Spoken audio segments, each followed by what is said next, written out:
नमस्कार, मैं रवीश कुमार। हमारे नए चैनल ओपन टॉक न्यूज पर आपका बहुत बहुत स्वागत है। सबसे पहले वीडियो को लाइक और चैनल को सब्सक्राइब कर दें। और आप हमारी वीडियो कहां से देख रहे हैं कमेंट बॉक्स में जरूर बताएं। चलिए वीडियो शुरू करते हैं। कि सत्ता के गलियारों में बैठे वही नेता जिन पर हत्या, बलात्कार, जमीन हड़पने, घूसखोरी और भ्रष्टाचार जैसे गंभीर आपराधिक मामले दर्ज हैं, वे ही देश की नीति निर्धारक और जनता की सुरक्षा तय करने वाले बने हुए हैं। सोचिए कैसा लगेगा जब लोकतंत्र की रक्षा करने वाले ही लोकतंत्र के सबसे बड़े अपराधी बन जाएं। और यही हकीकत है जिसे गोदी मीडिया दिखाने से डरता है। इसलिए आज मैं आपको वह सब बताने आया हूं जो शायद आपके सोचने समझने के तरीके को ही बदल दे, क्योंकि इस मामले की गूंज अब सीधे सुप्रीम कोर्ट तक पहुंच चुकी है, जहां अदालत ने स्पष्ट कहा है कि कानून सबके लिए बराबर होना चाहिए। लेकिन सवाल यह उठता है कि क्या सच में बराबरी है?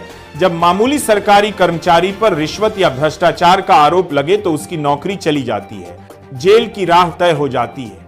और वही आरोप किसी मंत्री या सांसद पर लगते हैं तो वह लाल बत्ती वाली गाड़ी में घूमता है, वीआईपी सुरक्षा का आनंद लेता है और सत्ता की छाया में सुरक्षित रहता है। यही है हमारी लोकतांत्रिक विडंबना। और यही वजह है कि अदालत को अब साफ कहना पड़ा कि अपराधियों को सत्ता से बाहर करना होगा।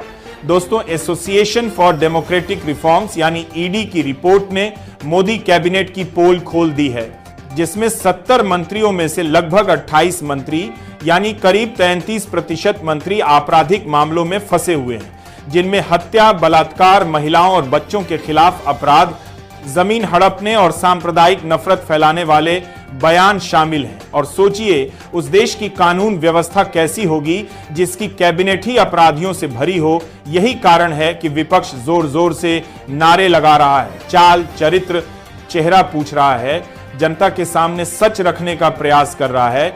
लेकिन बीजेपी कहती है कि ये पुराने मामले हैं। लेकिन अगर आम आदमी 10 साल पहले चोरी करता है या अपराध करता है तो पुलिस उसे अभी भी पकड़ती है, तो फिर वही कानून मंत्री और सांसदों पर क्यों लागू नहीं होता? यही सवाल हर भारतीय के मन में उठता है।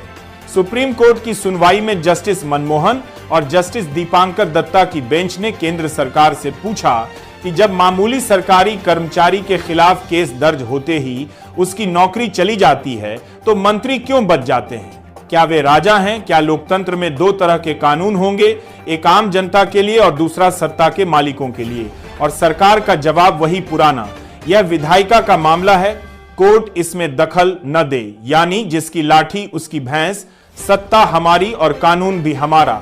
लेकिन आंकड़े बताते हैं कि देश भर में सांसदों और विधायकों पर 5000 से ज्यादा केस लंबित हैं और सुनवाई कछुए की चाल से धीमी है, क्योंकि सत्ता पक्ष के दबाव में एजेंसियां निष्पक्ष जांच नहीं कर पाती। आजम खान जैसे नेताओं पर केस होते ही बुलडोजर चल जाता है और सदस्यता खत्म हो जाती है। लेकिन बीजेपी नेताओं पर हत्या, जमीन हड़पने और भ्रष्टाचार के केस सालों से ठंडे बस्ते में पड़े हुए हैं।